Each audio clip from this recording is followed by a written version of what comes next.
Bismillah. Assalamualaikum warahmatullahi wabarakatuh. Bismillahirrahmanirrahim.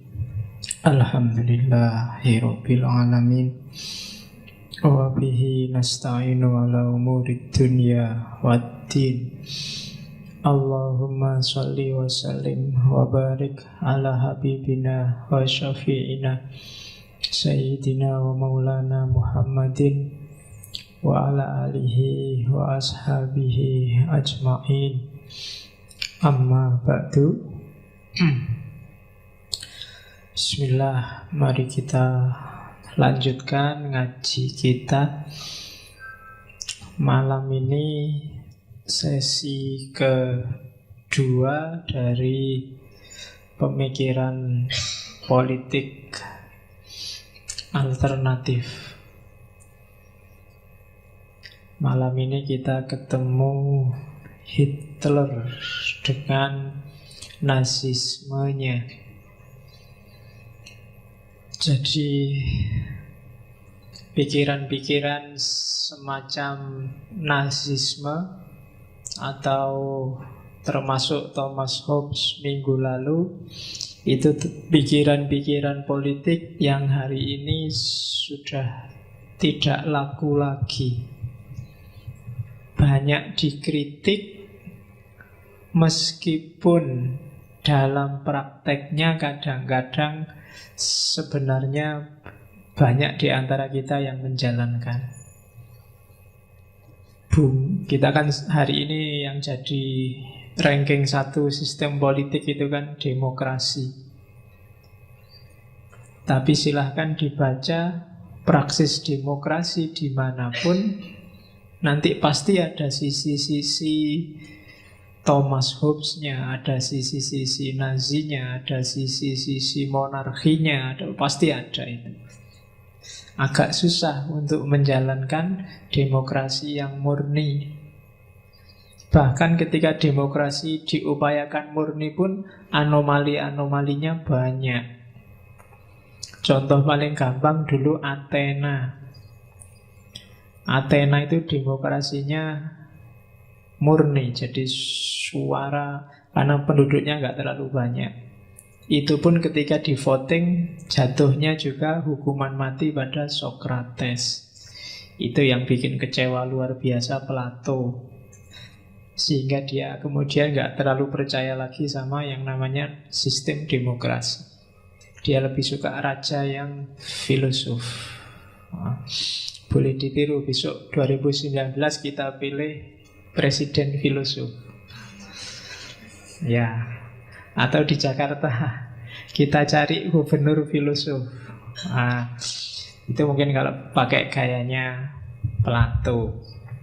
Karena dia agak pesimis dengan yang namanya demokrasi. Kayak Thomas Hobbes kemarin loh. Kalau semua orang dibiarin ngomong sendiri-sendiri sesuai versinya, ya yang lahir hanya konflik. Dan tidak akan jalan. Jatuhnya cuma diskusi. Lebih enak ada raja, ada yang paling dipercaya, ada leader yang dipercaya banyak orang, dan dia bagus. Itu lebih operatif, katanya Thomas Hobbes kemarin, dan sebagian juga katanya Hitler hari ini. Nazi ini luar biasa kiprahnya, khususnya zaman Perang Dunia Kedua. Ada yang bilang Hitler itu matinya dikubur di Surabaya. Ada kan tesis kayak gitu? Iya. Jadi meskipun versi resminya Hitler itu bunuh diri, tapi ada juga yang bilang bahwa Hitler itu lari, termasuk sampai ke Indonesia. Nanti ada buku yang ditulis tentang itu, belum lama juga. Kemudian beberapa orang juga ngomong, bahkan makamnya juga ada. Ya kan, di Surabaya dulu katanya sebenarnya dia jadi dokter di Sumbawa, terus pindah ke Surabaya. Namanya Dokter Poch. Dokter Poch ini tidak tahu apa, tapi performanya ada yang bilang ya kayak Hitler. Meskipun sudah tua, gundul. Oh, Hitler kan tidak gundul. Tapi ya yang kayak gitu biarlah, wallahu a'lam bishawab, wong sudah mati aja kok. Ya kalau masih hidup baru itu. Emangnya kalau di Surabaya mau ngapain? Kamu mau tahlilan? Kan enggak juga. Ya, tidak penting seperti apa sekarang setelah dia mati. Yang penting seperti apa dulu ketika dia hidup. Itu yang akan kita bicarakan malam ini. Saya tidak tahu, seandainya ya Hitler dimakamkan di sini, keuntungannya Indonesia paling ya nanti wisatawan banyak berkunjung ke situ gitu aja kan. Kan beberapa tokoh itu kan jadi kontroversi, meninggalnya di mana, seperti apa meninggalnya, gimana kasusnya, dan seterusnya. Termasuk si Hitler ini. Jadi Hitler ini sebenarnya waktu muda dia beberapa kali ganti pekerjaan, termasuk pernah jadi artis dan gagal. Ya kayak kamu sekarang lah, mungkin masih muda kan seneng, wah kalau jadi idola, jadi bintang film enak ya, jadi penyanyi enak ya, dan sama dulu jadi seniman juga Hitler gagal. Kemudian masuk ke dunia politik, ikut partai, dan nasibnya dia bagus karena sebenarnya partainya ini partai kecil, ndak luar biasa, hanya kondisi yang bikin nanti partainya terangkat ke atas dan dia akhirnya dapat suara banyak. Zaman itu, zaman ketika Perang Dunia Kedua. Kenapa Perang Dunia Kedua meletus? Ya, karena negara-negara Eropa saling terkam. Zaman itu, gampang-gampangannya itu awalnya. Jerman yang melahirkan Hitler adalah Jerman yang sedang kacau balau. Jadi sedang asik-asiknya Perang Dunia Pertama, tiba-tiba kok dihentikan. Perjanjian, namanya Perjanjian Versailles. Jadi sedang seru-serunya perang, merasa mau menang, tiba-tiba ada konvensi-konvensi, perjanjian-perjanjian disuruh berhenti. Itu bikin mangkel luar biasa. Karena begitu berhenti, Jerman kena sanksi. Dianggap banyak melakukan dosa waktu perang. Saya tidak tahu dosa perang itu apa saja. Yang belajar filsafat politik, yang jelas beda sama dosa kamu ninggal sholat, dosa kamu ngomongin orang lain. Mesti dosanya serem-serem kan, dosanya perang, dan dia harus bayar denda. Kemudian banyak wilayah jajahannya yang dipotong, tentaranya disuruh pulang, sampai rumah keluarganya kocar-kacir. Zaman itu ada wabah influenza, ada wabah TBC. Jadi veteran-veteran perang ini sumpek, terjadi krisis ekonomi luar biasa, pengangguran meningkat drastis. Bahaya kan kalau veteran militer kok terus nganggur, itu gawat, dia punya power. Beda kalau cuma mahasiswa nganggur, itu gampang ngatasinya. Tapi kalau militer kok nganggur, itu bisa membahayakan kiri kanannya kalau pas kepepet. Dan itu yang terjadi di Jerman zaman itu. Yang disalahkan, kenapa kok sampai perang berhenti, itu kelompok kiri, kelompok sosialis, Marxis, plus Yahudi. Ya, jadi kalau kamu benci sekali Yahudi, kamu punya teman namanya Hitler. Bodoh, dia bencinya luar biasa kalau sama Yahudi. Nanti kita lihat ceritanya gimana sampai begitu. Dan Yahudi ini dianggap pengkhianat. Dialah yang menusuk dari belakang, sehingga Jerman itu yang sudah mau menang perang sekarang jadi kalah, gara-gara orang-orang Yahudi dan kawan-kawan itu. Nah, itu antara lain. Cuma saat itulah nanti Hitler dan partainya naik daun. Ya naik daun itu maksudnya melejit, bukan kok kan ada kemarin yang main gitar di atas daun pisang, penyanyi lagi naik daun. Bukan itu maksudnya. Ya ini bahasa Indonesia kan sering gitu. Saya tidak tahu yang bikin istilah naik daun itu siapa. Oke, nah ketika dia melejit inilah nanti sebenarnya di tengah-tengah dia melejit, dia sempat melakukan kudeta tapi terus kalah. Sehingga dia dipenjara, vonisnya 5 tahun tapi cuma dia jalani 9 tahun.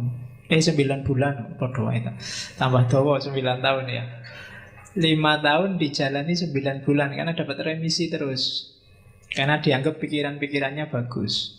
Di penjara inilah nanti dia nulis Mein Kampf, perjuanganku, yang 2 jilid besar itu. Bagi yang mau baca silahkan. Sudah diterjemah. Nah, tenang aja, nggak Inggris sekarang, cuma butuh duit. Adanya di toko-toko buku. Di Perpus saya tidak tahu ada apa enggak, tapi yang jelas di toko buku pasti masih ada karena terjemahan belum lama ini. Yang dijadiin 1-2 jilid besar. Meskipun buku itu sebenarnya habis hak ciptanya tahun 2015 kemarin. Mungkin dengan pertimbangan itu di Indonesia mungkin kemarin muncul buku terjemahan. Saya lupa penerbitnya mana. Jadi 2015 kemarin hak cipta penerbit aslinya habis. Jadi buku itu kalau hak cipta penerbit aslinya habis, siapapun boleh menggandakan. Boleh kamu PDF, boleh kamu e-book kan, dan nggak akan ada yang nuntut. Karena hak ciptanya sudah habis. Jadi kamu nggak usah khawatir buku-buku lama kalau menurutmu bagus, yang sekiranya hak ciptanya habis, kamu terjemahkan nggak perlu harus beli royaltinya.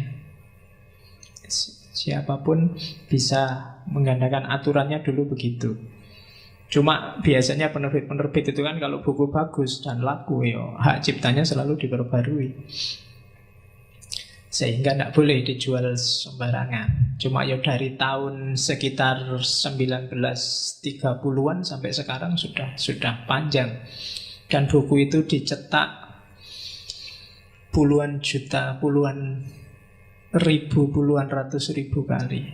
Karena dia diwajibkan dibaca oleh orang-orang Jerman zaman itu. Dan dia jadi landasan gerakan besar-besaran yang mengagetkan dunia, namanya Nazisme. Nanti kita lihat gimana dahsyatnya Hitler dengan gerakannya ini. Oke, pengantarnya itu. Bismillah, sekarang kita mulai ngaji. Ya, Nazi itu singkatan. Mungkin bukan singkatan ya pasnya, pemendekan dari bahasa Jerman. Nationalise Jusi Arbeiterpartei. Jadi partai buruh nasionalis sosialis Jerman. Disingkat NSDIP. Atau kalau bahasa Inggrisnya National Socialist German Worker Party.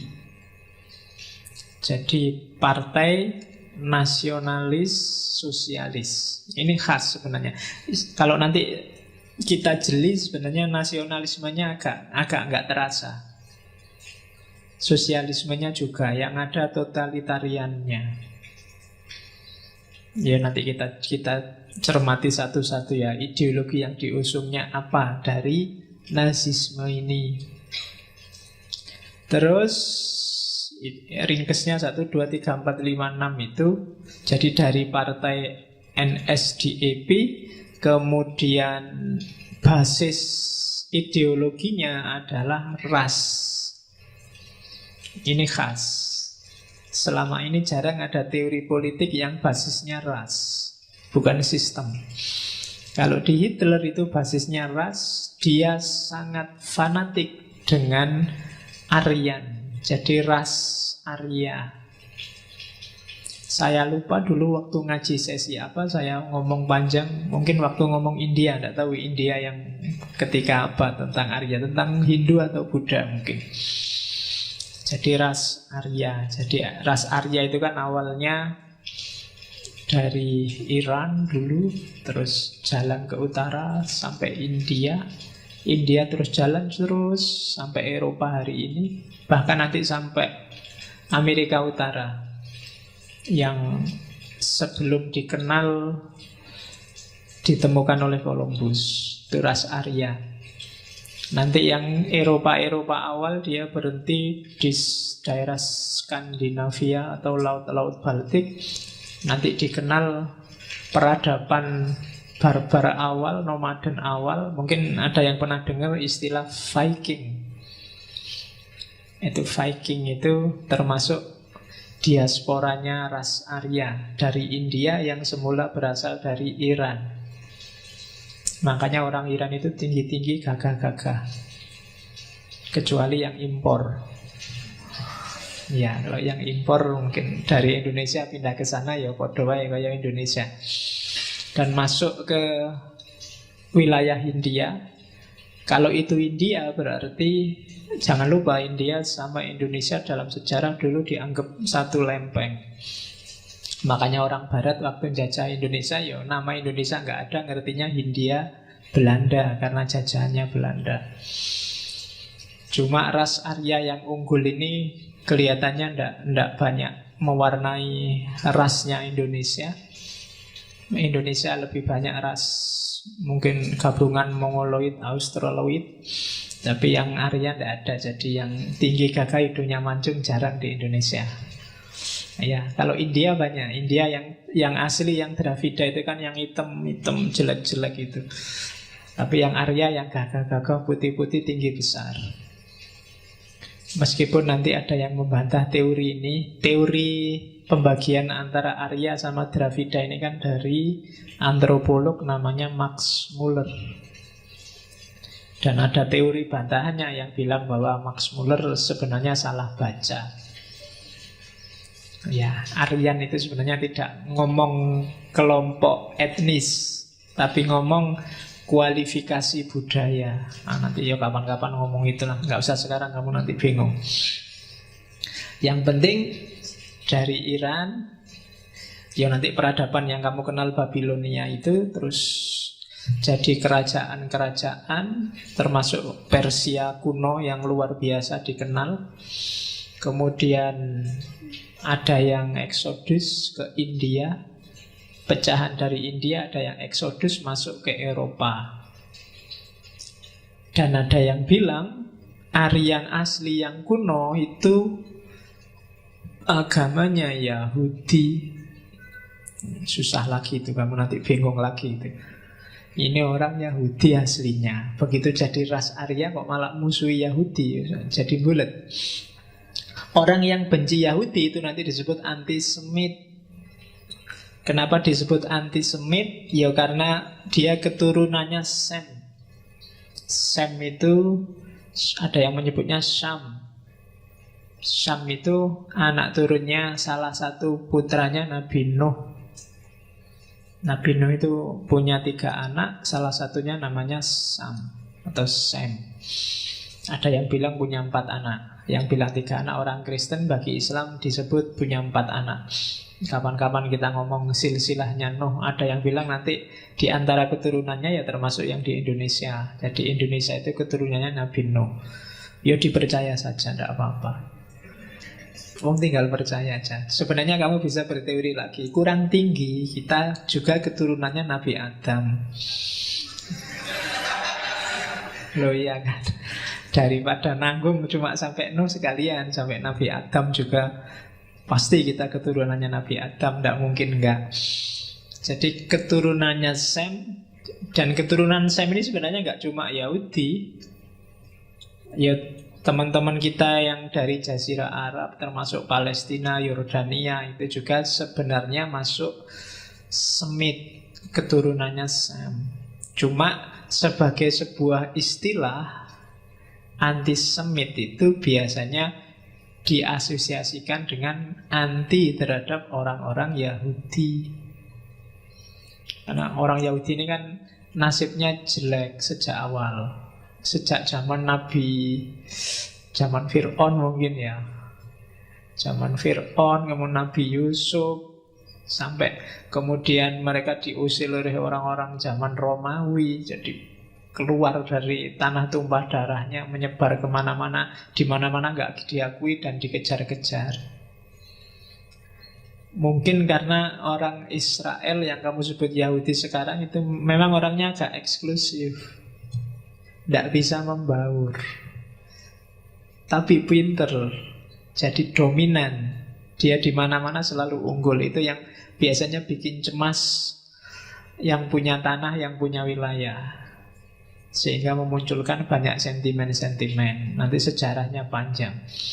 Kalau ada waktu kapan-kapan selain nazisme, kita mungkin juga harus ngomong Zionisme, yang itu agak beda dengan Israel atau Yahudi hari ini.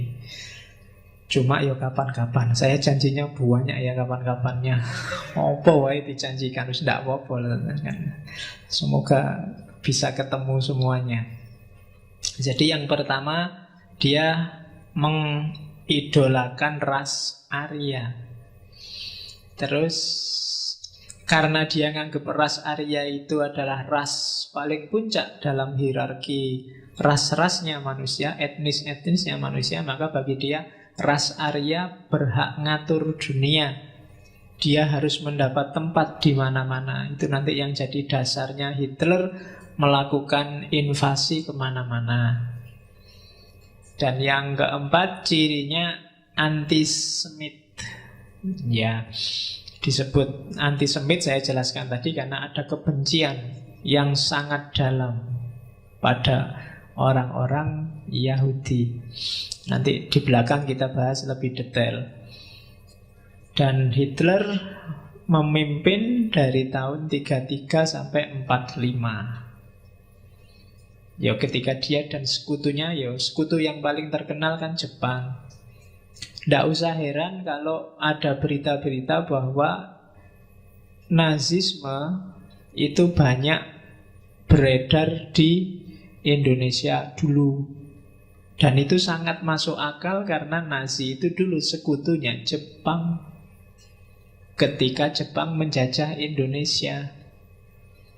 Jadi belum lama ini kan ditemukan kapal-kapal selamnya Nazi di Laut Jawa. Dan itu wajar dan tidak luar biasa. Nggak usah dianggap jangan-jangan orang Jawa ini sudah ketularan Nazi semua.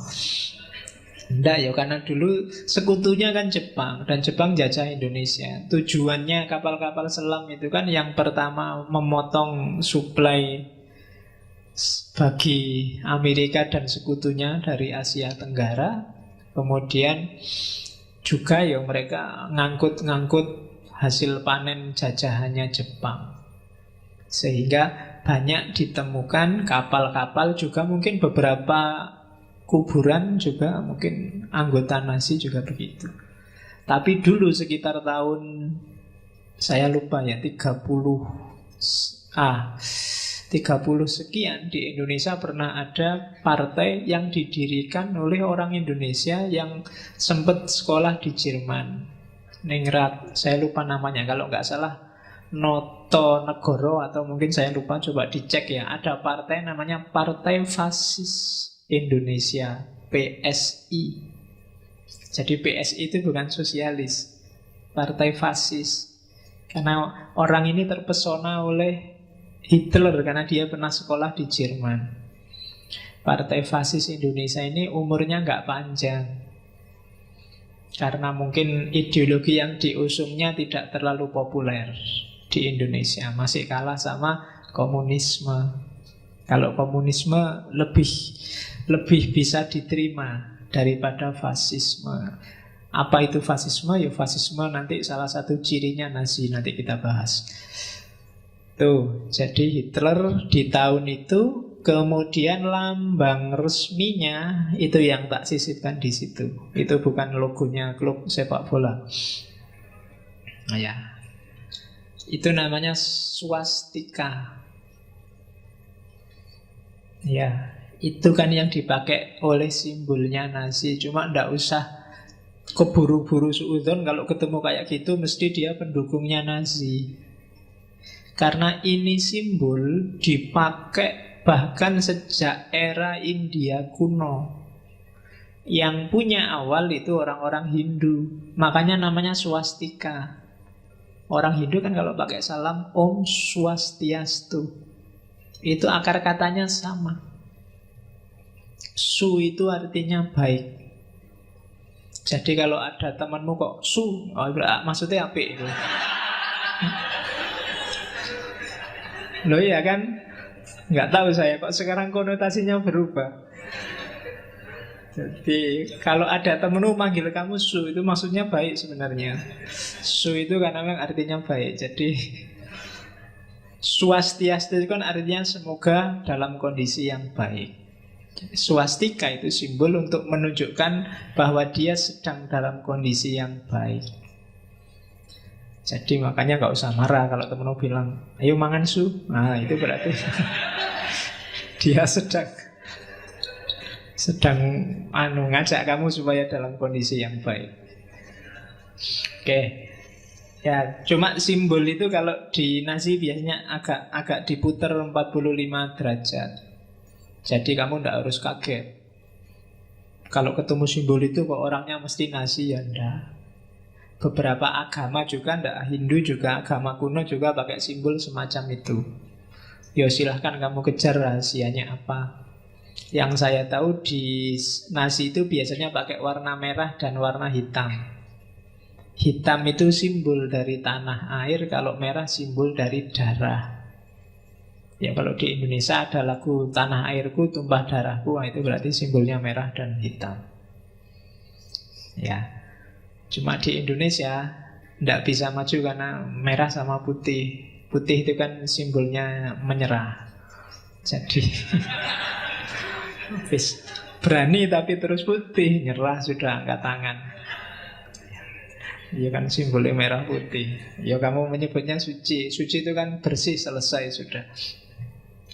Oke, kalau nasi lebih suka pakai merah sama hitam. Oke, itu pengantarnya. Jadi kita akan ketemu dengan nasionalis sosialis, kemudian kultus terhadap ras Arya, kemudian invasi ke negara-negara lain, antisemitisme, dan yang terakhir swastika. Itu gambaran umumnya nasi. Oke, isinya bagi yang ingin belajar mungkin ngangkat tema skripsi apa disertasi. Di nasi kamu akan ketemu paling tidak 6 mode berpikir. Yang pertama, nasionalisme ekstrim.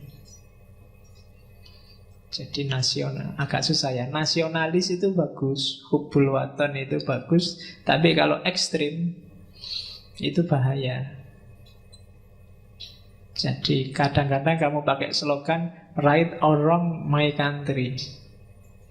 Itu kadang-kadang bahaya karena negaramu kadang-kadang gak selalu berat. Negaramu itu kan barang mati yang membunyikan pimpinan-pimpinan dan pemerintahnya.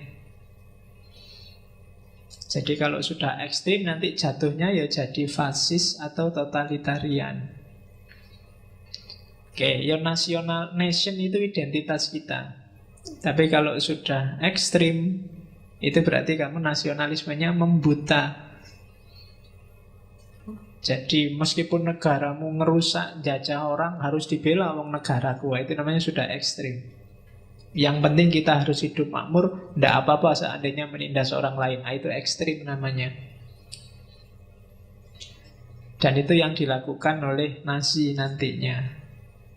Jadi ciri pertama itu nasionalis tapi ekstrim. Yang kedua totaliter. Nanti kita lihat apa yang dimaksud totaliter. Yang ketiga fasis. Ya nanti kita cek lagi. Yang keempat evolusi tapi sosial. Cuma gaya Darwinian. Namanya Darwinisme sosial. Itu nanti yang jadi pijakan teori rasnya Hitler. Terus yang sangat menonjol juga adalah antisemit. Jadi antisemit itu tadi anaknya Sam. Bukan anti semut. Kalau anti semut kapur. Kan ada kapur ajaib itu yang anti semut. Ya. Oke, jadi ini anti semit. Hari ini wacana anti semit itu biasanya dilawankan dengan Islamophobia. Islamophobia itu orang yang anti Islam. Jejerannya itu dua-duanya sama-sama anti. Orang Barat biasanya yang jelek-jelek dikarakteri anti-Islam, Islamophobia. Orang Islam yang biasanya benci luar biasa sama Yahudi disebut antisemit. Oke, nanti sejarahnya panjang antisemit. Dan yang terakhir, ya di mana-mana yang namanya diktatorship itu biasanya anti-intelektual. Nah, ya, ngaji kayak gini kalau zaman Nazi ya harus diawasi. Begitu isinya meleset bisa ditangkap semua. Tidak cuma saya yang ditangkap, kamu juga ditangkap. Ya, nanti yang wajahnya lebih tua dieksekusi dulu. Maka kamu siap-siap. Ini kalau Nazi loh ya. Jadi oke, saya kan kecil jadi terakhir. Oke, itu komponennya Nazi. Jadi ada 6. Malam ini kita belajar 6 ini ya. Nasionalisme, sudah tahu lah nasionalisme yang ekstrim. Yang kedua totalitarianisme, fasisme, Darwinisme sosial, antisemit dan anti-intelektual.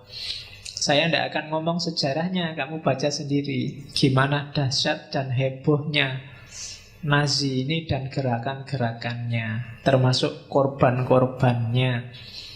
Korban-korban di Indonesia yang jumlahnya ratusan ribu waktu pembantaian PKI dan komunisme itu hanya 1/10-nya korbannya Hitler. Yahudi saja zaman itu diperkirakan sekitar 6 juta orang. Kamu pegang uang 6 juta aja nggak mesti pernah. Ini jumlahnya orang mati. Nggak sekedar mati tapi dimatiin oleh negara. Itu belum yang di luar Yahudi yang dianggap cacat secara ras. Jadi orang Barat menyebutnya Holocaust. Meskipun ada juga yang mengkritik apa iya sampai segitu. Ya seandainya jumlahnya nggak sampai 6 juta ya tetap banyak, jutaan pasti. Dan sekitar-sekitar itulah. Oke, terus kita awali. Yang pertama, karakternya Nazi itu totalitarian. Totaliter. Kalau otoriter itu sifatnya orang yang memimpin. Tapi kalau itu sistemnya namanya totaliter. Totaliter itu ketika ada aturan, sistem, ideologi yang ngatur kehidupan orang A sampai Z. Dalam sistem yang totaliter, kamu tidak bisa bebas. Apapun diatur. Makanya di antara kritiknya orang anti-Islam pada Islam, Islam itu dianggap agama yang totaliter. Apa saja dicari hukumnya, halal apa haram. Kan gitu. Itu dikritik oleh orang-orang Islamophobia sebagai totaliter Islam itu. Apa-apa kok dibahas hukumnya. Mulai cara nikah, cara sholat, cara kencing. Bahkan di kitab-kitab kuning yang bahas hubungan suami istri aja dibahas naiknya dari kiri apa dari kanan. Loh ada loh yang kayak gitu. Kalau nggak percaya bacalah. Jadi kalau ingin jadi anak laki-laki harus gini, jadi anak perempuan harus gini. Doanya kayak gini, jangan kebalik doa. Itu ya kan ada, pokoknya lengkap.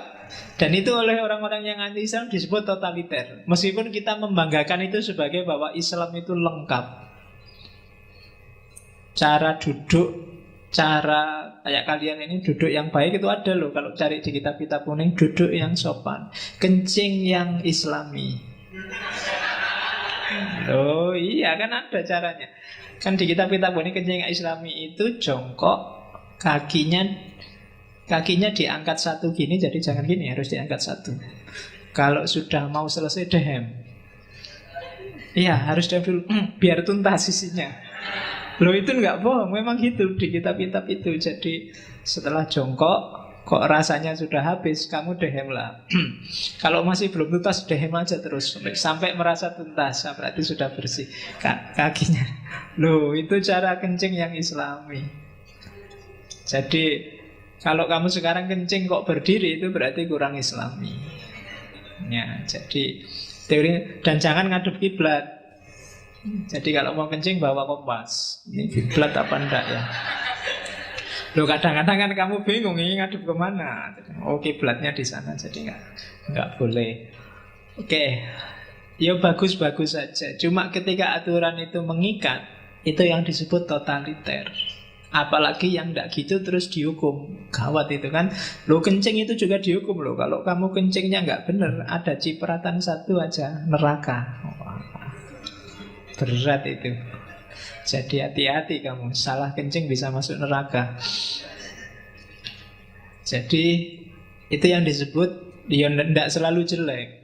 Cuma kadang-kadang totaliter itu, ya secara etik kelemahannya adalah kadang-kadang bahasa kasarnya agak kurang kerjaan. Masih banyak yang penting-penting. Yang kedua adalah orang jadi kehilangan kebebasan dan kreativitasnya. Itu kelemahannya. Ya nanti kelebihannya ada. Kelebihannya kamu jadi santai, nggak perlu mikir, mau apa-apa sudah ada pedomannya kok. Sudah lengkap. Nah, dalam konteks politik totaliter berarti pemerintah mengontrol total semua aspek kehidupanmu. Politik, ekonomi, sosial, budaya. Mana boleh, mana tidak boleh. Mana legal, mana ilegal. Mana sah, mana nggak sah. Itu namanya totaliter.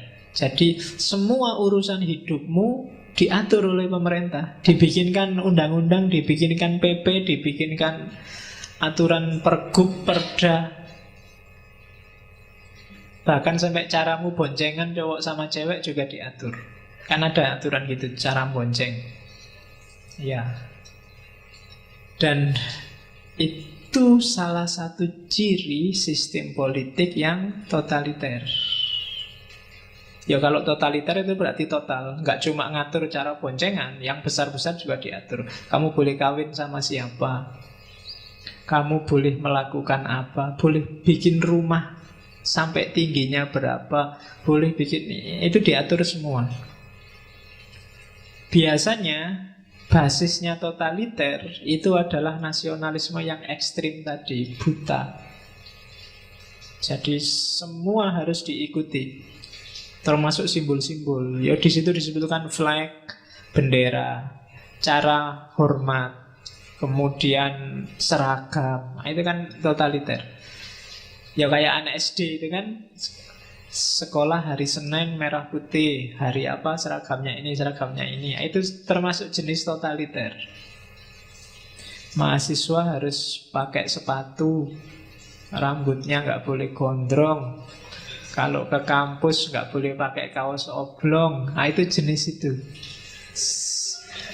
Ya, lo iya, semuanya diatur. Kamu kan bingung itu, hubungannya apa sepatu sama kuliah, Pak? Hubungannya apa rambut gondrong sama mikir dan tidak mikir itu apa ya nyambung. Tapi nggak nyampe, pokoknya kamu harus manut. Kalau nggak manut terasa dewe. Itu jenis namanya totaliter. Yo, kadang tujuannya bagus, kadang ya untuk menegaskan kekuasaan. Ciri selanjutnya hukum dan aturan yang sangat kaku. Yang saya sampai hari ini masih belum bisa paham. Kalau sepatu mending lah ya untuk melindungi kaki. Yang saya masih belum paham dasi. Gunanya apa dasi itu? Ya kan? Jadi apa terus biar kalau kamu lagi sumpek stres terus tinggal narik. Jadi cepet. Atau kalau kamu lagi ngiler ngusapnya gampang, apa? Ini susah loh, saya sampai hari ini belum ketemu fungsinya dasi itu apa. Kalau gaya, ya satu dua orang kelihatan bagus pakai dasi, tapi beberapa orang pakai dasi kelihatan tenggelam. Kamu kehilangan leher, lehermu pendek dipakai dasi, jadi kamu kayak nggak punya leher. Dari kepala langsung perut. Jadi, lo iya kan? Iku sing aku ndak nyambung. Yang kedua juga, saya juga agak nggak nyambung dengan toga. Jangan dibilang-bilang di kampus ya. Gunanya apa sih? Bagi saya itu bukti bahwa kita ndak kreatif. Itu kan cuma niru. Mungkin niru dulu di barat orang wisuda pakai toga. Sekarang anak TPA aja pakai toga wisudanya. Ya kan? Mbok yo wisuda yang khas Indonesia misalnya pakai baju daerah. Yang Jogja wisudanya pakai blangkon sama pakai surjan misalnya. Itu kan lebih khas. Contohnya, ayo kita bikin kampus sendiri aja gitu. Oke, jadi dan kita diatur sampai sedetail itu kan. Itu namanya totaliter. Hal yang paling kecil. Meskipun kadang-kadang kan kita miscasting, salah pakai. Sepatu itu harusnya melindungi kaki, tapi kalau pas hujan-hujan gini sepatumu kan mbok copot. Kalau pas daerah-daerah hutan ya, malah kamu tidak berani pakai sepatu. Jadi kebalik, kamu yang melindungi sepatu, bukan, ya kan? Bukan sepatu yang melindungi kamu, tapi kamu yang melindungi sepatu. Jadi baju itu harus melindungi tubuhmu, tapi waktu hujan gini kamu yang melindungi baju. Jadi malah kebalik. Oke, biasanya juga untuk tegaknya aturan, tegaknya hukum itu butuh kekuatan militer. Maka sistem yang totaliter biasanya butuh militer yang kuat. Dan orang Indonesia mengalami ini sedikit banyak dulu zaman Orde Baru kalau generasi kita. Jadi diatur dalam banyak hal, ada aturannya dan tegaknya pakai kekuatan militer. Kalau di Indonesia dulu ada Petrus lah, ada macam-macam yang sejenis itu termasuk jenis militerisme. Ada polisi rahasia, ada tentara, ada navi, ada marinir, ada banyak. Jadi yang dibanggakan militernya. Jadi hampir semua negara yang totaliter itu biasanya sifatnya militeristik. Oke.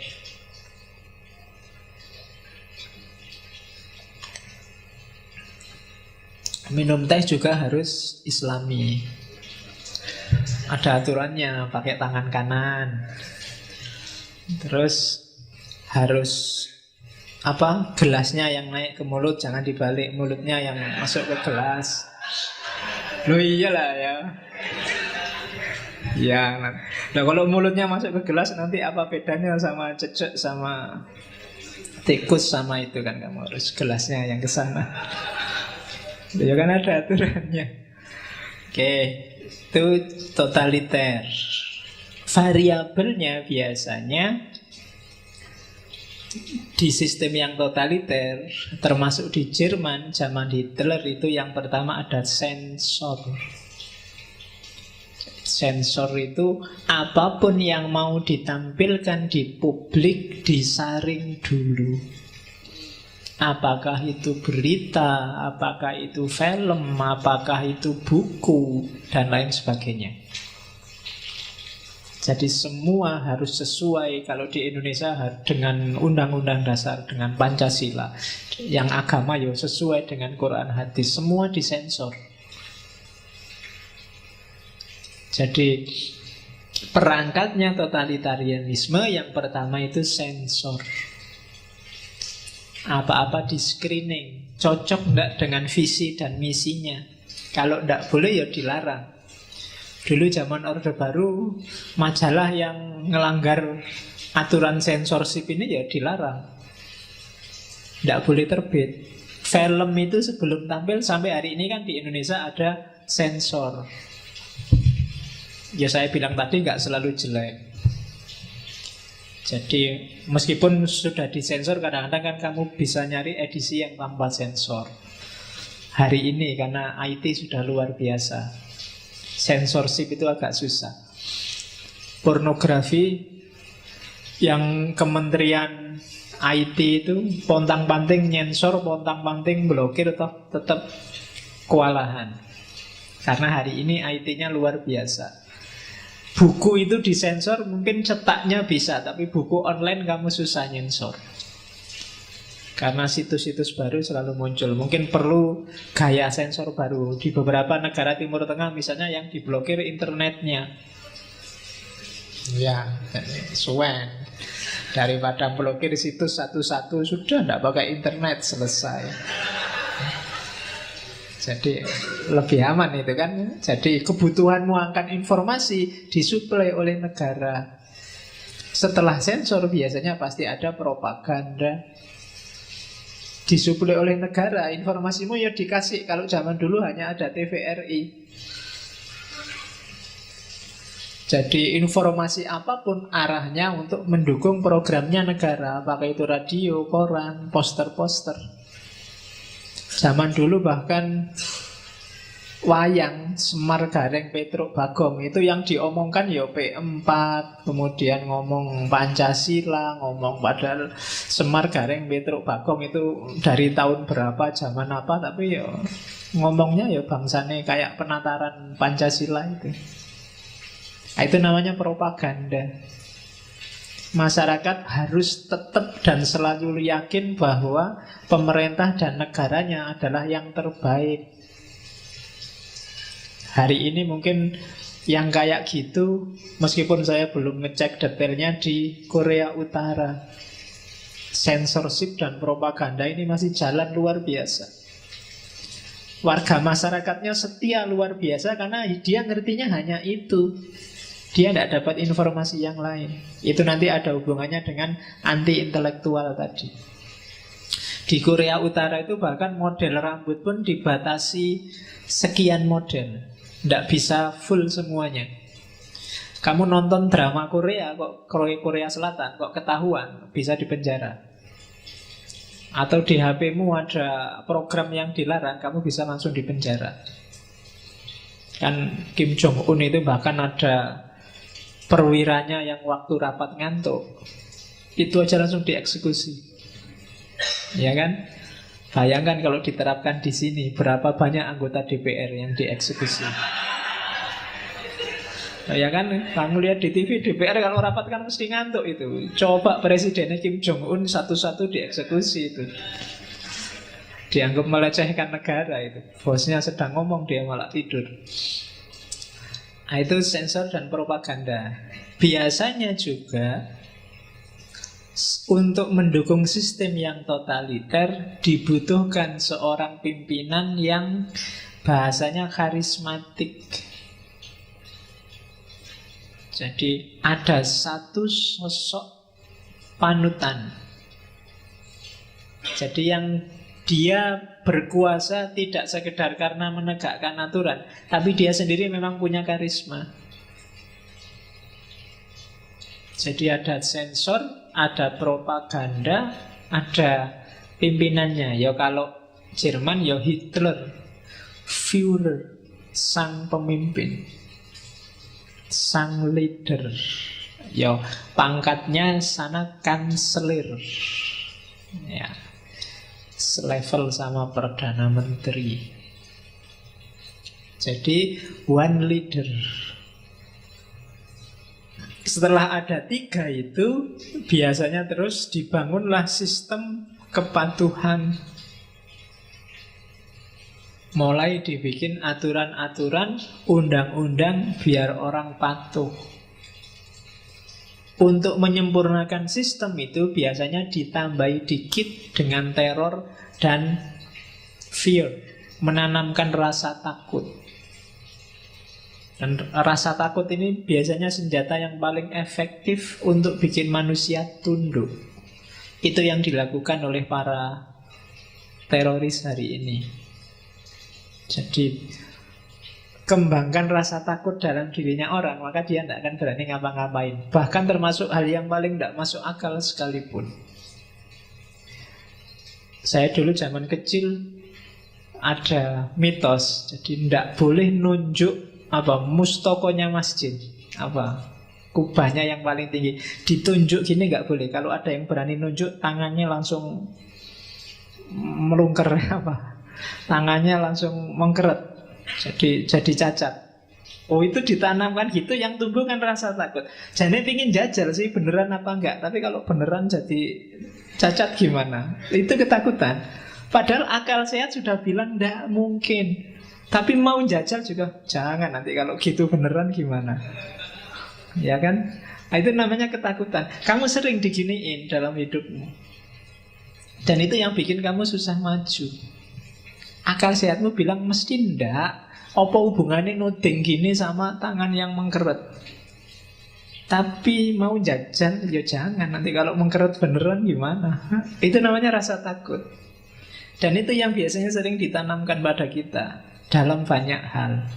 Sehingga dalam hal yang masuk akal sekalipun kadang-kadang kita nggak berani. Itu namanya fear. Apalagi terus dikasih contoh, meskipun contohnya nggak jelas. Nah, itu tangannya gitu, itu dulu nunjuk meskipun orangnya dibilang enggak, saya enggak pernah gini, sampai enggak sadar dulu, mesti enggak sengaja nunjuk. Ya, itu kan, itu meneror psikismu, itu sudah kamu jadi takut. Nunjuk aja enggak berani. Sama kayak nabrak kucing. Kamu takut bener nabrak kucing karena khawatir celaka barang. Saya meskipun ayat hadisnya juga nggak ada, barang siapa nabrak kucing maka tunggulah dibales oleh kucingnya, nggak ada. Jadi itu ketakutan, dan ketakutan ini efektif mempengaruhi psikismu. Ya psikis mesti berpengaruh ke perilakumu. Kadang-kadang kamu nggak celaka sih, cuma setengah tahun kemudian baru kamu celaka, tapi itu pun kamu sambungkan, iya ya dulu saya pernah nabrak kucing, padahal sudah lama itu. Tetap kamu sambungkan ke sana. Itu namanya ketakutan.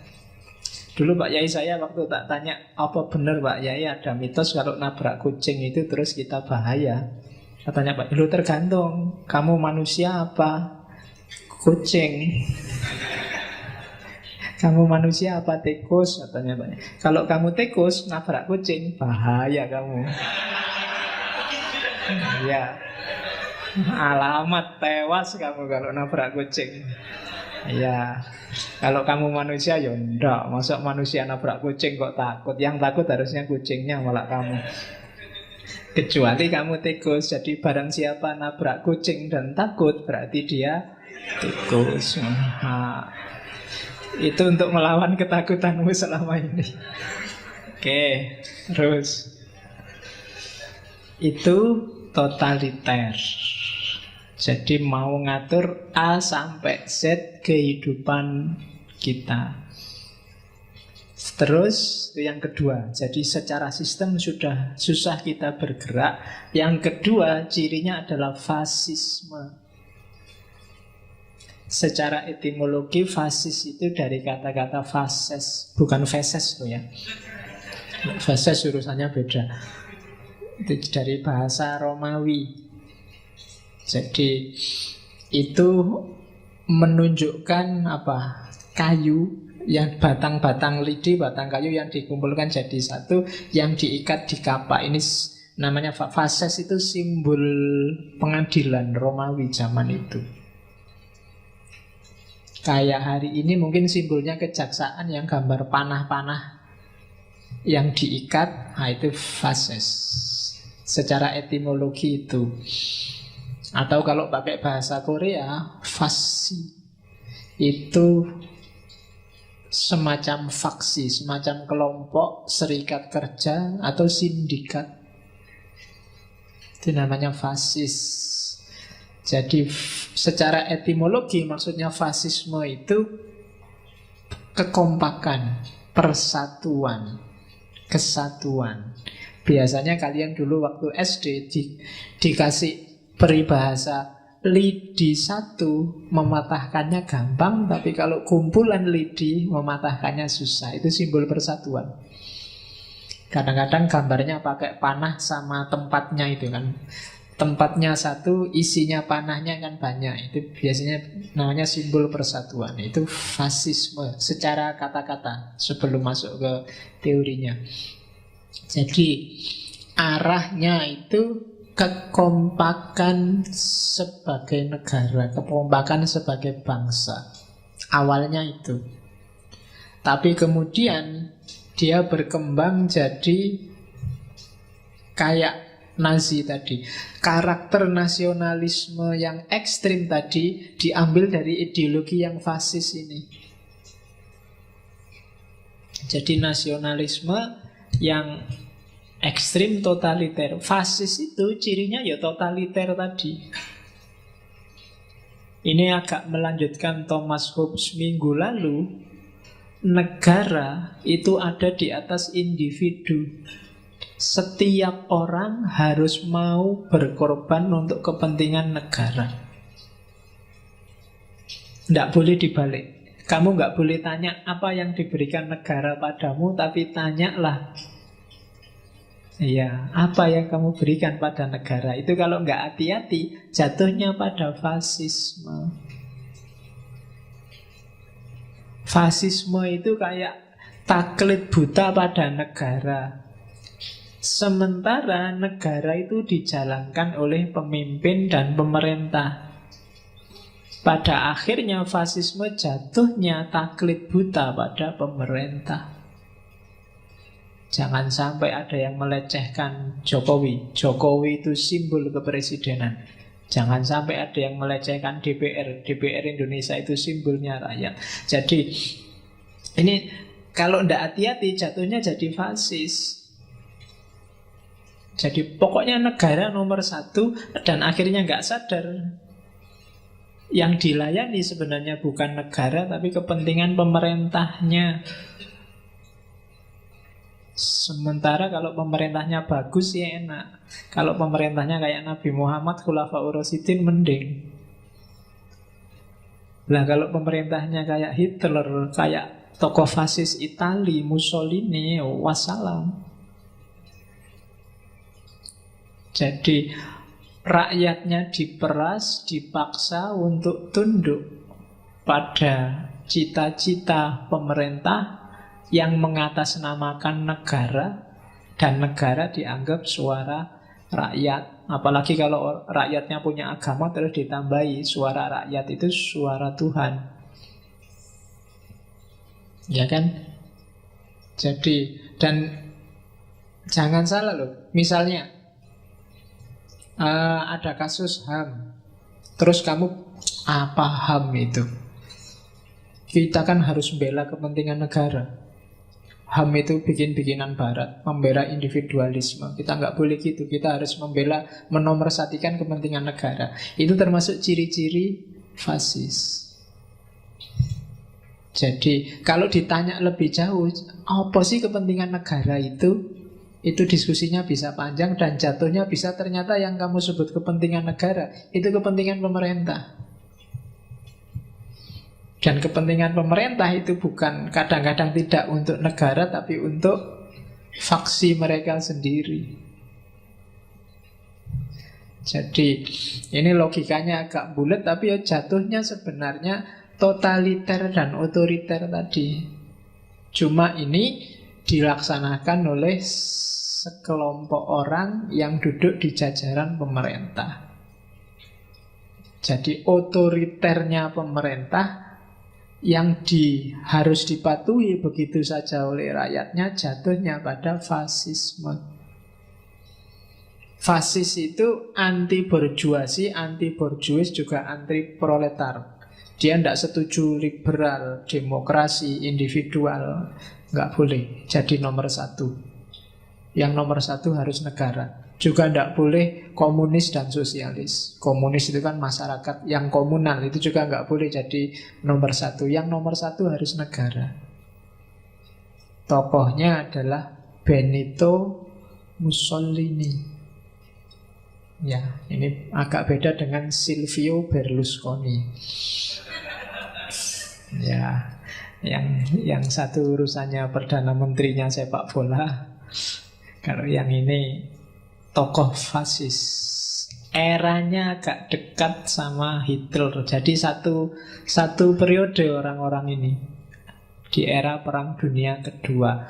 Pokoknya masyarakat harus patuh pada negara, dia harus ikut bela negara, dia harus mendukung apapun programnya negara, kepentingan pribadinya harus dikesampingkan.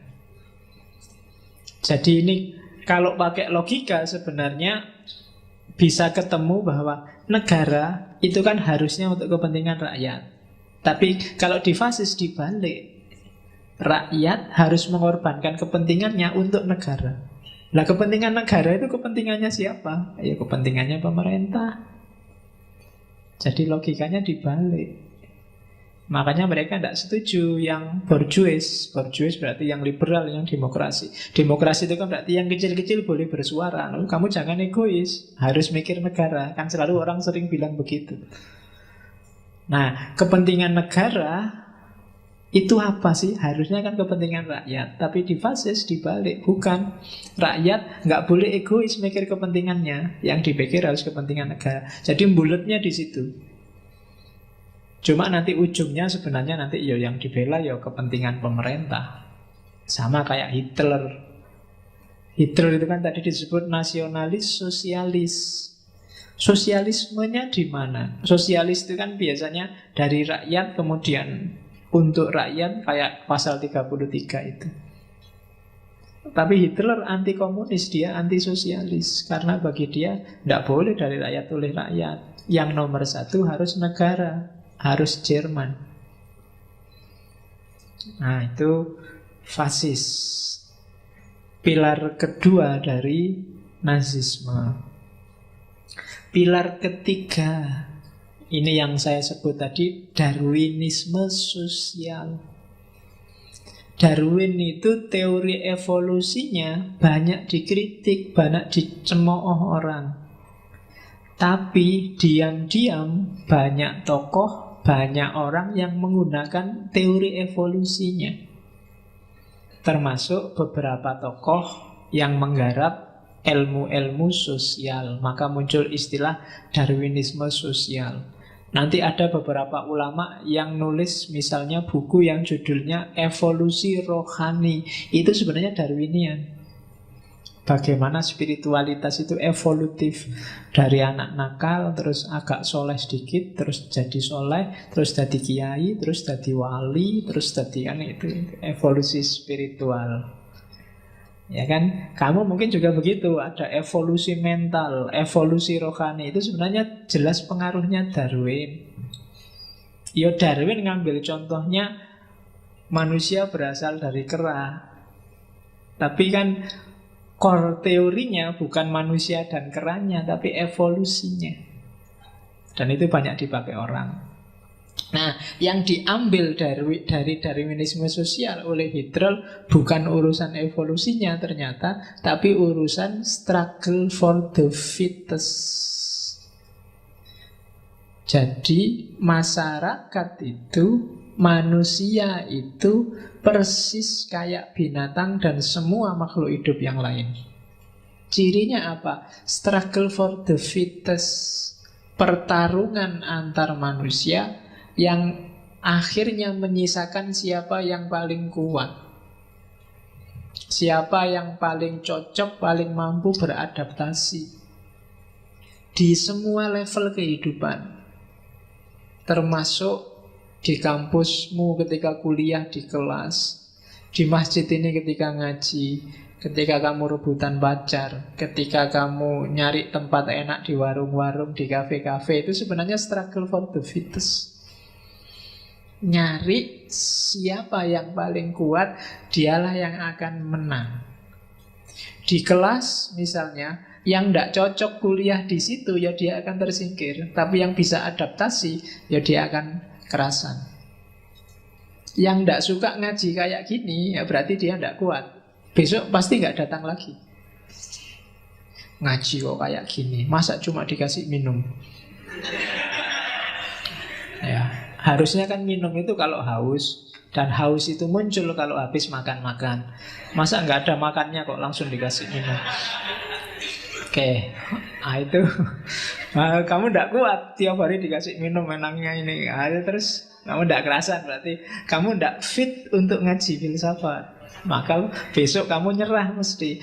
Sejarah manusia itu kayak gini. Jadi pertarungan terus menerus antar masyarakat untuk nanti pada akhirnya yang paling kuat yang akan menang. Termasuk yang disebut masyarakat adalah etnis. Oke. Nah, etnis itu kalau dia ras Arya. Kalau di kita yang kecil-kecil termasuk yang Jawa, yang Madura, yang Sunda, itu kan juga termasuk etnis. Siapa lebih kerasan di Jogja, yang Medan apa yang Jawa, apa yang Madura, apa yang... Nah, itu struggle for the fittest. Nah, rumusnya katanya Hitler, jangan melakukan percampuran etnis. Percampuran etnis itu bikin kita mundur dan kalah. Kalau ada orang Jawa kok campur sama orang Madura misalnya, kan beda etnis meskipun dekat. Nah, itu mungkin agak susah berkembang. Karena ini khitoh Jawa sama khitoh Madura mungkin beda. Orang Arab kok kawin sama orang Jawa, itu campur. Ngerusak itu. Itu Darwinisme sosial. Tidak akan fit, tidak akan cocok. Harus murni. Jadi jangan melakukan percampuran etnis. Termasuk jangan ngerusui. Yang Arya harus murni jadi ras Arya. Jangan dicampur-campur. Kalau dicampur-campur ya tidak akan bisa maju. Nanti dia punya argumen sendiri. Jadi rumusnya adalah setiap etnis, setiap kelompok masyarakat, setiap manusia harus siap bertanding terus-menerus untuk mengembangkan dirinya. Maka katanya Hitler, perang itu alami. Berarti kalau perang itu alami, kebalikannya damai itu tidak alami. Jadi orang kalau pengen maju ya perang, tanding. Kalau kamu diem-diem aja, damai sih, tapi kamu tidak akan maju. Harus berani perang, perang dalam tanda petik lah. Struggle for the fittest itu kan tidak harus perang fisik. Perang intelektual, perang gagasan, perang pemikiran, perang keinginan, nggak masalah. Tapi kamu harus selalu siap untuk tanding, untuk perang. Begitu kamu nggak siap, kita damai aja lah, pasrah aja, selesai, kamu akan kalah. Berarti kamu tidak fit untuk hidup bersama yang lain. Nah, ini asumsinya Hitler. Jadi asumsi pertama untuk pembersihan ras adalah ras harus murni, jangan dicampur-campur, biar jelas arah perjuangannya. Yang kedua, harus siap bertarung terus. Karena perang itu kondisi alami. Tidak boleh ada yang takut perang. Jadi kondisi damai itu kondisi yang bikin kita jumut, macet. Nah, kita katanya Hitler, ayo perang daripada nganggur. Loh ya kan? Coba lihat di Timur Tengah itu kan kayak gitu, perang aja daripada nganggur, ngapain sih, hidup sekali aja kok. Mari kita perang. Kan kadang-kadang gitu, ujuk-ujuk tiba-tiba Saddam Hussein nyerang Irak, tiba-tiba terjadi perang Iran, Irak, tiba-tiba kan itu. Dan itu manusiawi katanya Hitler. Ya kondisinya manusia memang gitu. Kalau diem aja kita cari kedamaian, tidak kreatif, kita tidak akan maju.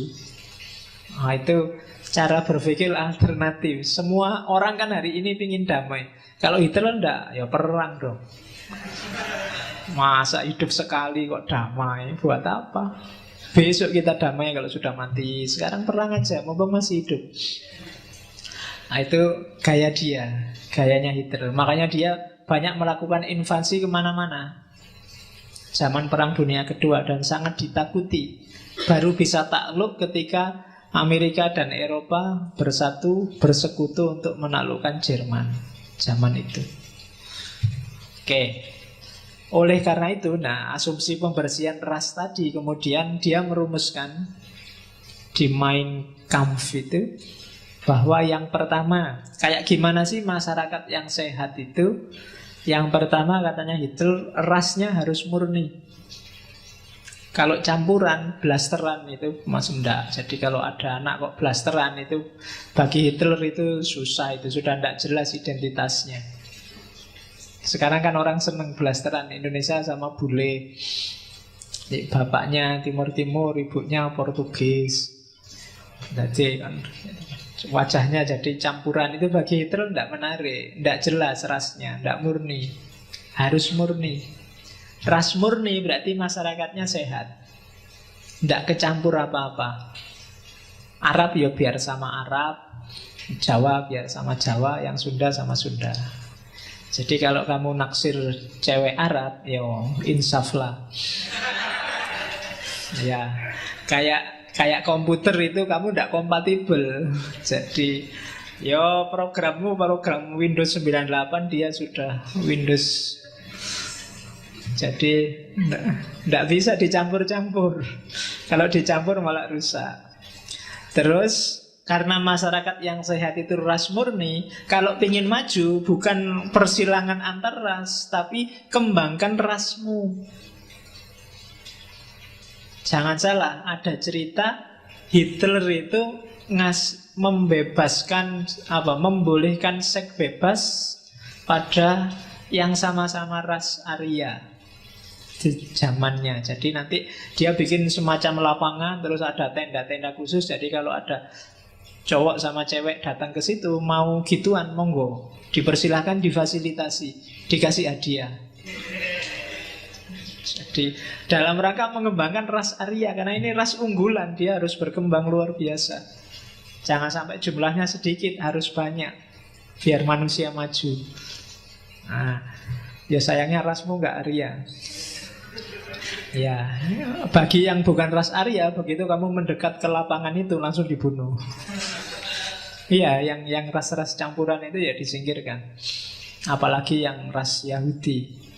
Jadi seks bebas hanya untuk yang ras Arya. Oke, terus yang ketiga,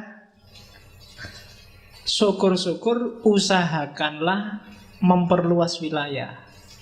Jadi tadi bikin anak sebanyak-banyaknya kan nggak muat kalau hanya di Jerman saja. Nah, taklukkan daerah kiri kanan. Namanya living space bagi ras murni, karena dia sangat memuja-muja ras Aryanya. Dengan ideal ini maka menurut Nazisme, menurut Hitler, bahwa tugas pemerintah itu ada 3. Yang pertama, mensponsori, mempromosikan pemurnian ras. Jadi masyarakat dipilah-pilah, mana ras murni, mana ras jelek, mana ras campuran. Itu nanti dia bikin undang-undang sendiri. Terus yang kedua, negara harus siap membiayai perang untuk mendapatkan living space. Jadi negara harus siap perang, siap nyerang. Tidak cuma latihan tentara, latihan militer untuk mempertahankan negara. Buat apa? Negara nggak ada yang ngancam kok bikin pertahanan negara. Kalau punya militer dan bagus, serang aja negara yang lain. Jadi itu memperluas living space. Lalu buat apa punya tentara ribuan, tugasnya cuma apel sama tidur? Ya kan, tiap pagi apel, niup trompet, terus baris, terus tidur. Lah dibayar mahal-mahal buat baris. Perang aja deh. Ya kan? Oke, ya makanya dulu Gus Dur pernah ditanya, gimana ya Gus ngatasi solusi? Kita kan selalu ditekan oleh Amerika. Perang aja kita lawan Amerika. Nah, nanti kalau kalah kan kita jadi anak buahnya Amerika. Alhamdulillah kan, kalau tadi anak buahnya Amerika kan apa-apa dibiayai oleh Amerika. Terus ada yang, lah kalau menang Gus, itu yang belum bisa mikir saya. Kalau kalau menang terus piye? Bayangannya kalah malah menang. Iya, itu sumpah gitu kan. Kalau menang apa iya kan. Terus ya, yang ketiga tugasnya negara adalah mengembangkan populasi. Jadi bikin sebanyak-banyaknya anak, bikin sebanyak-banyaknya keturunan dari ras murni. Nah, dari situ muncullah kebijakan untuk memurnikan ras. Maka semua yang mengacaukan ras atau merusak ras harus dibasmi. Yahudi, orang-orang Gipsi. Gipsi itu yang biasanya nomaden pakai karavan. Kalau sekarang keturunan Rom sebenarnya, dari India biasanya. Zaman dulu terkenal punya banyak magic, ilmu gaib. Kelompok Gipsi itu dianggap cacat, harus dimusnahkan. Homoseksual, nah, kalau kamu ketahuan Hitler, wah, langsung dibasmi kamu yang homoseks. Itu dianggap ngerusak ras itu. Lah, homoseks, lesbian kan nggak bisa menghasilkan anak. Harusnya yuk kita memperbanyak anak. Jadi yang homoseks itu ngerusak tatanan, jadi harus dibasmi. Orang gila, orang stres. Nah, kamu hati-hati jangan stres. Kalau ketahuan Hitler bisa dimusnahkan. Ya. Terus orang yang punya penyakit, khususnya penyakit keturunan. Jadi yang bapak, kalau hari ini mungkin yang bapaknya punya darah tinggi, diabetes, itu kan anak-anaknya punya potensi itu. Kalau ketahuan terdeteksi ya segera disingkirkan. Termasuk yang cacat, difabel. Jadi zaman dulu ada petugas khusus yang inspeksi ke rumah sakit. Begitu ada bayi lahir kok cacat, langsung didata, terus diusulkan untuk dimusnahkan. Iya, zaman itu memang begitu. Nggak masalah, ya langsung aja pokoknya. Kebanyakan biasanya kalau yang orang sana sendiri ya disuntik mati. Kecuali yang Yahudi, karena yang Yahudi ini saking banyaknya, jadi kalau cuma disuntik mati nggak ngatasi, obatnya kurang. Jadi ya pemusnahannya agak massal. Biasanya dibikin kayak orang bakar sampah itu loh, bikin lubang besar, terus dimasukkan ke situ, dibakar. Kalau pelurunya cukup ya ditembaki satu-satu, atau dikunci di can-cannya, terus dikasih asap beracun. Kayak kamu bunuh tikus itu loh kan, kamu kasih asap terus begitu keluar dipukul satu-satu itu. Ya, loh kalau kamu lihat di internet itu masih banyak foto-fotonya. Jadi ada perempuan-perempuan telanjang semua, antri ditembaki satu-satu. Ada yang masih gendong anak, kan nggak pakai baju semua panjang. Kalau kamu mesti kamu jelimeti nggak pakai bajunya. Tapi itu orang susah, nggak. Jadi dia sedang jadi maju satu-satu ditembak dar, nanti ada lagi tembak lagi dar. Jadi ya. Dan itu kok ya manut, nggak ada yang lari-lari, ya tertib. Jadi orang barat itu nggak cuma ngantri nonton film, ngantri lihat sepak bola. Mau dibunuh aja mau antri. Nggak kayak kita. Kita itu makan ngantri, apa-apa ngantri nggak bisa. Tapi orang barat mau dibunuh loh, disuruh ngantri itu ya mau. Jadi satu-satu, nggak boleh rebutan ya, satu-satu itu ya bisa. Jadi itu susah itu dinalar ya. Jadi itu pembersihan ras. Yang paling dahsyat ya ini argumennya. Yang pertama katanya Hitler, kenapa sih kok harus membersihkan ras? Nggak boleh dicampur-campur. Katanya Hitler, ya hukum alam itu memang begitu. Yang kambing ya dikumpulkan sama kambing, yang bebek dikumpulkan sama bebek, yang harimau kumpulin sama harimau. Kalau harimau dikumpulkan sama kambing, besok pagi harimaunya habis. Yang habis kambingnya apa harimaunya? Oh, kambingnya ya. Jadi itu hukum alam. Tidak boleh kita melawan hukum alam. Kok nyampur-nyampur etnis itu kan kayak nyampur kambing sama harimau, kayak nyampur bebek sama kucing. Beda. Kita nggak boleh melawan fitrah. Itu argumennya Hitler dalam Mein Kampf. Yang kedua, banyak contohnya. Semakin orang rasnya murni, semakin dia bisa merancang kejayaannya sendiri. Kejayaan sosial, kejayaan budaya. Orang Arab itu dulu jaya karena kan punya strategi ras. Harus Arab. Non-Arab nggak boleh jadi pimpinan-pimpinan utama. Bahkan yang Arab harus Quraisy. Oh itu gampang. Kalau Mein Kampf malah nyontohkannya Amerika Utara dan Amerika Selatan. Amerika Selatan itu bangsanya Brasil dan kawan-kawan itu kan miskin.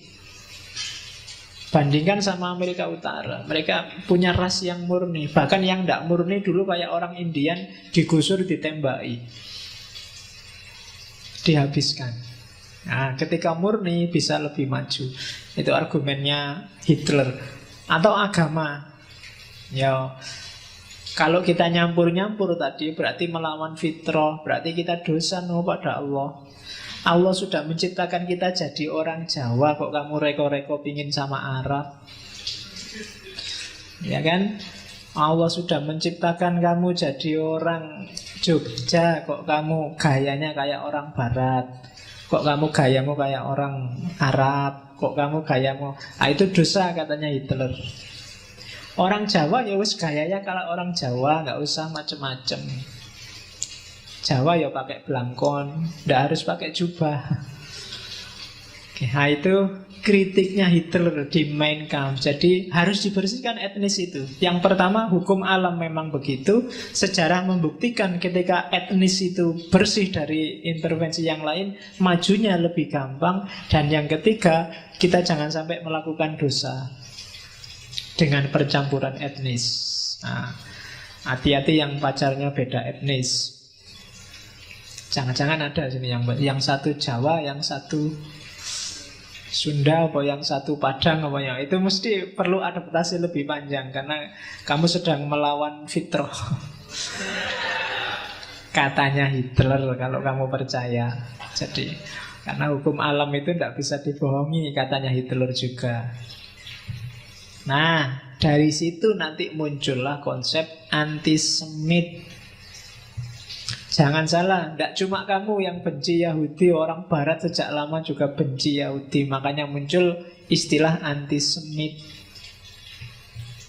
Ketika Kristen lahir, itu kan Yahudi yang dituduh yang membunuh Yesus. Bahkan kalau ngomong Yudas, orang langsung terbayang Yudas itu Yahudi. Karena dia kerjasama sama Yahudi berkonspirasi untuk membunuh Yesus. Maka zaman Romawi, orang-orang Yahudi dihabisin, khususnya Romawi Kristen. Jadi Yahudi itu sengsara luar biasa dalam sejarahnya. Mungkin karena kepepet terus yang bikin mereka cerdik luar biasa, pinter. Karena kondisi kepepet itu kan bikin orang kreatif. Ya kayak kita yang mayoritas ini biasanya cenderung males. Tapi yang minoritas-minoritas itu biasanya tangguh. Kenapa Cina itu kok gampang sekali kaya, gampang sekali maju? Yo, mungkin karena mereka minoritas jadi punya semangat khusus. Sementara kita yang mayoritas santai. Oke. Nah, konsepnya Nazi tentang Yahudi, yang pertama, kenapa Yahudi dibenci? Karena Yahudi mencemari ras aslinya Jerman. Itu alasan pertama. Alasan kedua, Yahudi tidak punya living space sendiri.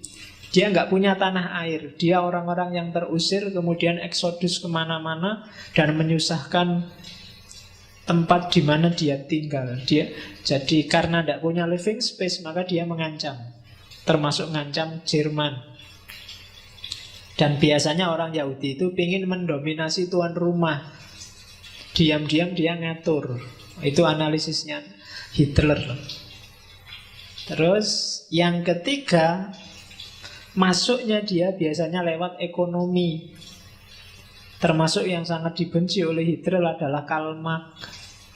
Karl Marx itu filsafat bagus-bagus hanya dibawa ke ekonomi. Dan jangan salah, Karl Marx itu Yahudi. Itu analisisnya Hitler. Jadi berusaha ngontrol perekonomian, terus bertanggung jawab mempromosikan komunisme, termasuk Karl Marx tadi. Komunisme itu apa sih? Kemarin yang kita belajar sosialisme kan, ujungnya komunisme kan masyarakat tanpa negara. Dan itu sangat cocok kalau untuk Yahudi, karena mereka tidak punya negara.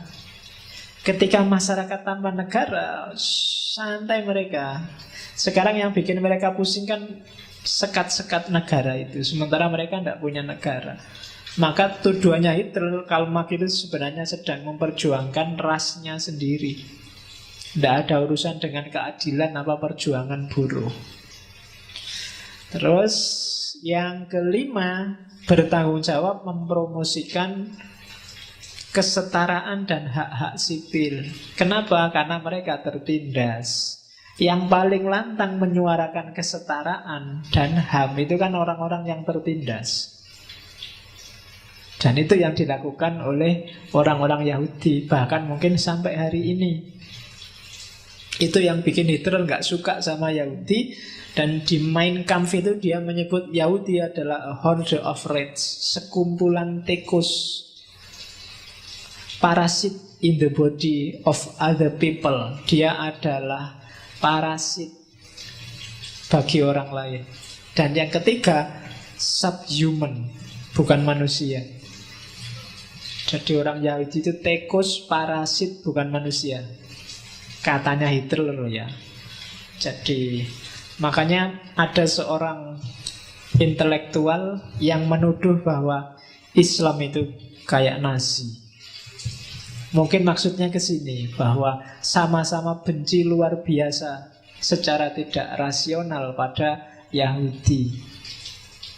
Itu dasarnya Hitler. Nanti tahun 35 dia bikin Nuremberg Laws, Undang-Undang Nuremberg, yang isinya bikin kelas sosial. Ada kelas Jerman, ada kelas Yahudi, ada darah campuran. Saya tidak tahu, jangan-jangan ini nanti yang menginspirasi Harry Potter itu. Di Harry Potter kan ada darah campuran sama darah murni. Cuma murninya bukan murni Jerman, ya digantilah murni penyihir sama campuran sama yang orang biasa. Yang Jerman disebut Jerman kalau dia punya kakek Jerman empat-empatnya. Kakek itu kan jumlahnya 4, kakek dari ibu, kakek dari ayah. Kalau empat-empatnya Jerman berarti dia asli Jerman. Kalau kakeknya empat-empatnya Yahudi, ya berarti dia Yahudi. Nah, kalau campuran itu berarti paling tidak 2 kakeknya Yahudi, 2 kakeknya Jerman. Itu berarti darah campuran. Yang Yahudi dibasmi, yang campuran jadi masyarakat kelas rendah. Kalau ngelamar kerjaan ya posisi-posisi rendah. Yang Jerman jadi masyarakat kelas tinggi. Yang Yahudi diusir, dihabisin. Nah, di Nuremberg juga ada aturan orang Yahudi tidak boleh menikah atau berhubungan seks dengan non-Yahudi. Kalau ketahuan, wassalam, dieksekusi. Terus orang Yahudi tidak boleh daftar atau ngajar di sekolah-sekolah atau universitas Jerman. Jadi kalau ada UMPTN, terus tidak ada ya UMPTN di Jerman zaman itu, kalau ketahuan mesti nggak lolos, karena alasannya kamu Yahudi. Jadi di antara syarat-syarat pendaftaran, baik jadi PNS maupun jadi dosen, jadi guru, jadi pengacara, jadi dokter, menulis atau menerbitkan buku, tidak boleh Yahudi. Kalau ketahuan Yahudi, ya eksekusi. Jadi ini Nuremberg Law. Nggak boleh daftar atau ngajar, nggak boleh jadi PNS, nggak boleh jadi pengacara, jadi dokter, nggak boleh nulis atau menerbitkan buku. Itu beratnya jadi orang Yahudi zaman Hitler. Ah, ini contoh pembantaiannya, yaitu bukan gambar ayam goreng yang mau dia. Itu manusia 6 juta orang. Bayangkan loh. Ya itu salah satu yang saya bilang tadi, semacam keluwengan untuk naruh mayat aja. Jadi 6 juta Yahudi dimusnahkan mulai tahun 39 sampai 45. Juga ratusan ribu orang. Jadi pembersihan etnis habis-habisan. Dan persentasenya itu, Yahudi di Polandia 90% habis, Yahudi di Austria 35% habis, Yahudi di Uni Soviet 36, di Belgia 45, dan seterusnya. Jadi bayangkan, sudah dihabisin kayak gitu, sekarang masih kuat. Kuat luar biasa kan Yahudi. Ya totalnya 6 juta Yahudi. Oke, ya nggak usah dibayangkan. Cuma saya tampilkan yang itu, sebenarnya masih banyak foto-foto yang lebih mengerikan. Termasuk anak-anak kecil dan orang-orang tua. Jadi pembantaian oleh Hitler, pembersihan etnis Yahudi. Oke, nah implikasinya adalah ketika tadi totaliter, fasis, kemudian anti rasisme dan antisemit, ujungnya pasti anti intelektual. Jadi sistem-sistem yang khas itu, saya sebut khas saja, karena baik buruk itu kadang orang bilangnya relatif, cenderung anti intelektual. Maksudnya apa? Orang tidak boleh berpikir terlalu waras. Iya bahasanya. Orang tidak boleh mikir terlalu serius, harus manut saja.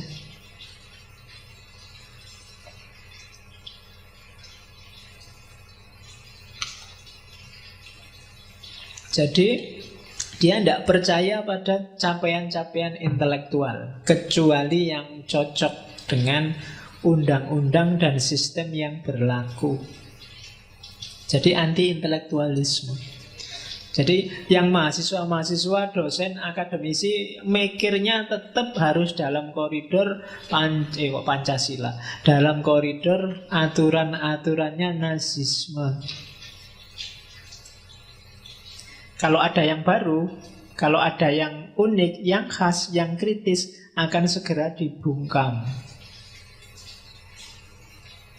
Oke, terus dipropagandakan untuk mengecilkan peran sains, temuan-temuan baru, bahkan literatur-literatur. Biasanya ada pencekalan-pencekalan. Oh ini buku kiri harus dimusnahkan. Oh ini buku sesat harus dimusnahkan. Tidak berani menatap kebenaran. Dan jangan salah, setiap ada anti-intelektualisme, sebenarnya ideologi anti-intelek itu tidak semata-mata tidak suka dengan pemikiran, tapi dia ingin ganti nilai-nilai intelek dengan ideologinya sendiri. Biasanya itu. Jadi ciri selanjutnya dari Hitler adalah anti-intelektualisme dengan propaganda media. Cirinya itu, ketika anti-intelektual maka no marketplace of ideas. Tidak ada pasar ide. Orang tidak bisa bebas mikir. Yang kedua, no tolerance of dissent. Tidak ada toleransi pada beda pendapat. Begitu kamu beda sama haluan negara, kamu akan habis, disingkirkan. Atau diutuslah intelektual-intelektual bayaran untuk membantah pikiranmu segera dan difasilitasi. Jadi no tolerance of dissent. Yang ketiga, no ability to question authority. Orang tidak punya kemampuan, tidak punya kapasitas untuk mempertanyakan otoritas, mempertanyakan kebijakan negara. Jadi sejak awal dikondisikan orang biar tidak kritis. Itu biasanya ciri anti-intelektual. Kamu mau baca kitab A nggak boleh, mau baca kitab B nggak boleh. Pokoknya bacalah kitab ini saja. Nah, itu anti-intelektual. Itu biasanya bukan kamu nggak ingin kritis, tapi kalau kamu ingin kritis, kamu nggak tahu argumennya apa. Karena sejak awal sudah dikondisikan biar kamu nggak kritis. Ya kayak kamu kalau di kelas kadang-kadang kan dosennya, sudah ada yang tanya? Nah, itu kan terus begitu kamu tanya, kayak gitu kok ditanyakan. Belajar lagi sana, baca lagi sana. Jadi kamu nggak dijawab, cuma dimarahin dong. Besok kamu sudah nggak tanya lagi sudah. Kamu merasa nggak mampu bertanya. Kan tadi sudah dijelaskan, kamu nggak dengerin ya? Ya sudah, kamu mengkerut wis. Sudah wassalam. Jadi daya kritismu mati, daya kritismu hilang. Itu dulu yang terjadi mungkin di era Orde Baru. Kok bisa ya orang sekian ratus juta kok diem semua? Baru kemudian belakangan 1-2 orang ngomong. Karena memang sistemnya no ability to question authority. Dia tidak punya kemampuan untuk mempertanyakan otoritas. Dan pasti no independent thought. Nggak ada kebebasan berpikir. Dan nggak ada sistem bernalar, sistem ide rasional yang disepakati. Jadi sangat gawat. Dijajah, dipaksa, diotoriteri, tapi kamu nggak sadar bahwa dia sedang otoriter. Kamu diinjak luar biasa, tapi kamu dibikin nggak ngerti bahwa sebenarnya kamu sedang diinjak. Karena sistemnya memang anti-intelektual. Orang luar yang ngerti. Kayak kamu sekarang kan agak bingung lihat, itu orang Korea Utara kok manut-manutnya digituin, apa ndak mikir mereka. Jangan-jangan mereka juga pengen mikir. Cuma 2 konsekuensinya. Yang pertama, mereka nggak nyampe karena akses mereka untuk kritis sama mikir terbatas. Yang kedua, begitu mereka kritis dan menemukan hal yang pantas untuk dikritikkan, nyawa mereka terancam. Akhirnya diem aja, semelih aman lah. Ya kayak kamu sama dosenmu tadi kan, tanya kok dimarahi. Daripada nilai terancam, lulus sesuai, ben lah meneng wae. Sing penting absennya beres kan, gitu aja. Sama negara juga begitu. Akhirnya orang ya diem aja. Yang lain yang heran, kok bisa ya kayak gitu. Karena memang sistem yang dikembangkan sistem anti-intelektual. Dampaknya apa? Anti-intelektual itu ya sains dan akademik mati. Semua ilmuwan jadi, kalau zaman dulu ada istilah ilmuwan tukang. Ilmuwan tukang itu ilmunya pesenan semua. Nyocokkan sama ideologinya pemerintah. Resikonya lagi, komitmen pada kebenaran rendah. Jadi orang tidak percaya lagi sama kebenaran, yang dipercaya hanya ideologinya sendiri. Nilai tertinggi tidak pada ilmu tapi pada otoritas. Dan yang terakhir, tidak ada kritisisme. Padahal untuk bisa maju dan berkembang, dunia ilmiah itu butuh kritisisme. Tapi ketika masyarakat ditotaliteri kayak tadi, ya akhirnya macet. Pikirannya nggak berkembang.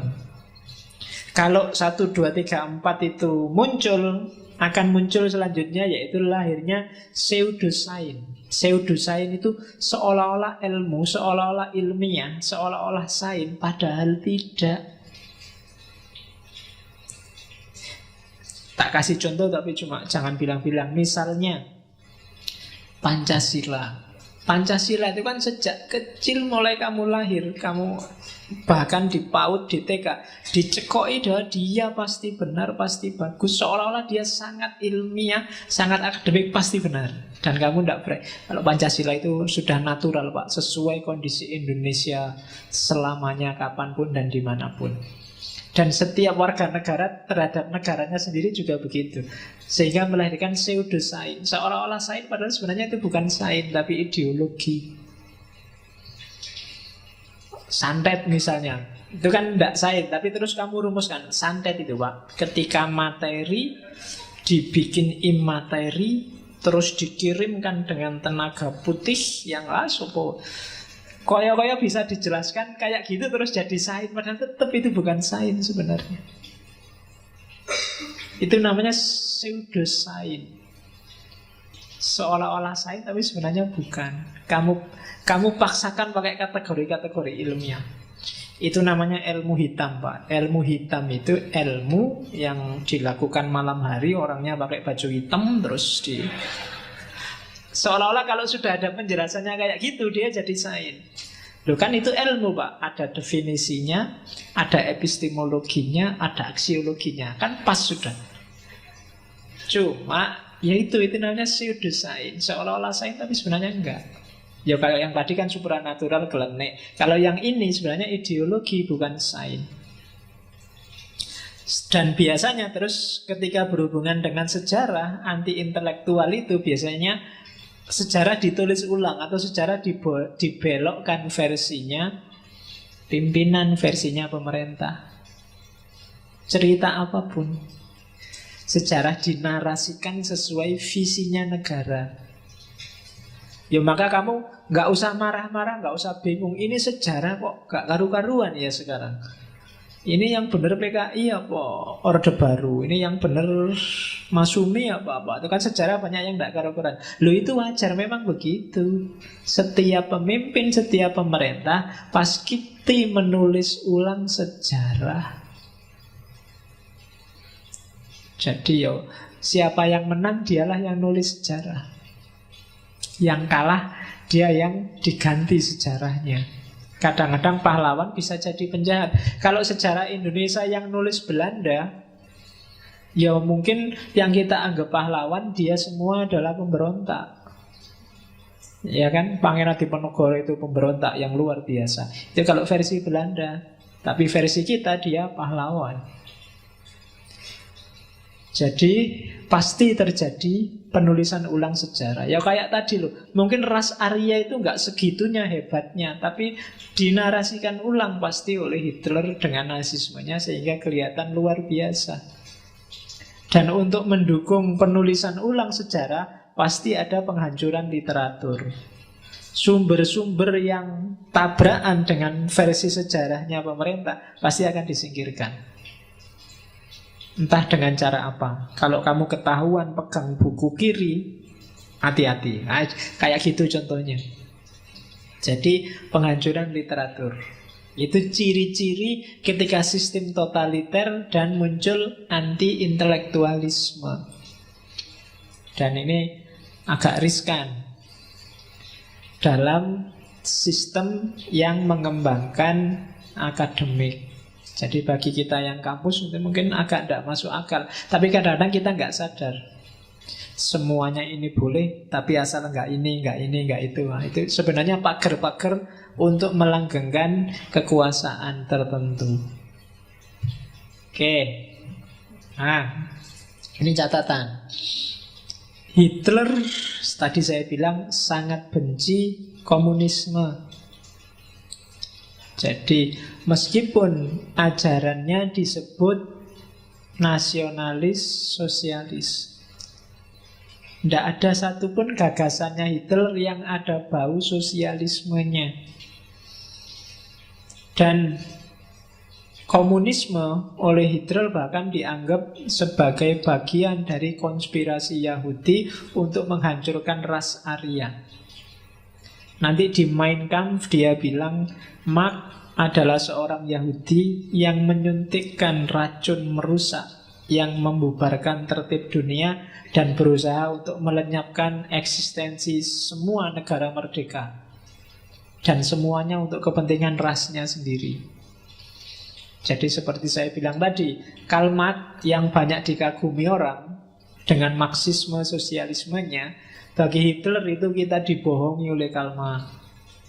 Janjane Karl Marx ingin memenangkan rasnya. Makanya puncaknya masyarakat komunis itu kan masyarakat tanpa kelas, tanpa negara. Dan yang sangat canggih untuk hidup tanpa kelas dan tanpa negara kan orang-orang Yahudi.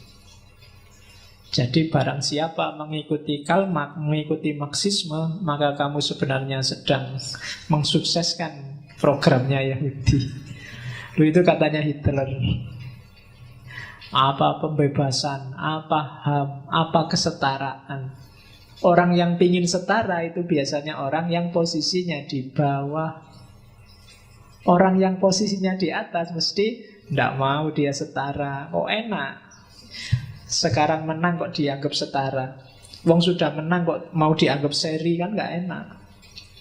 Ya kita lihat nanti malam yang menang siapa.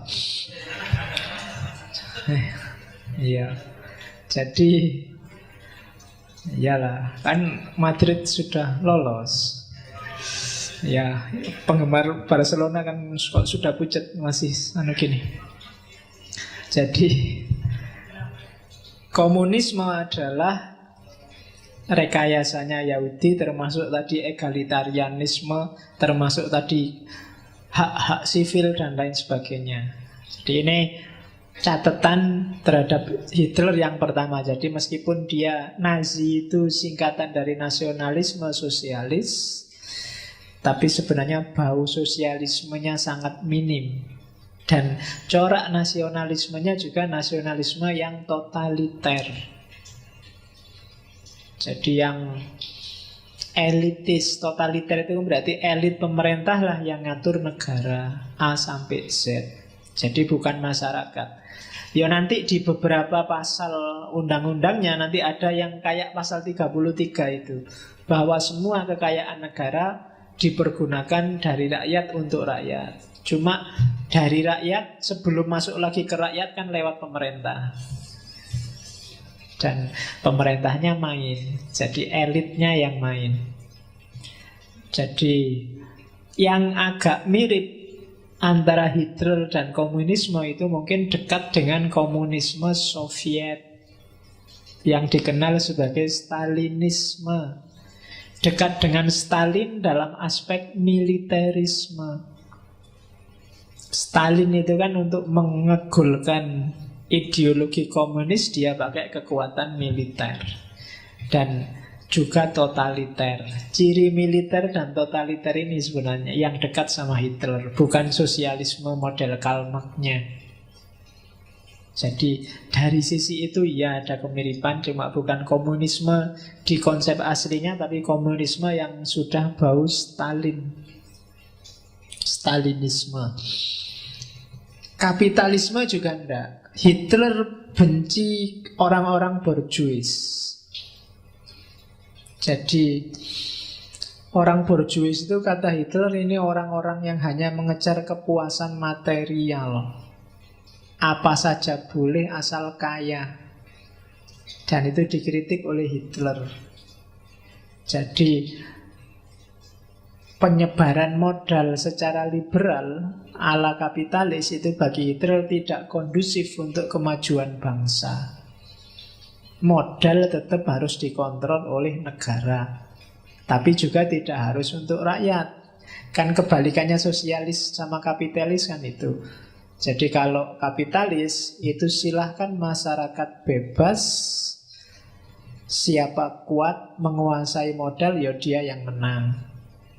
Jadi kebalikannya kalau di sosialis, masyarakat diikat, tidak boleh macam-macam, tapi kebutuhan materinya dicukupi oleh negara.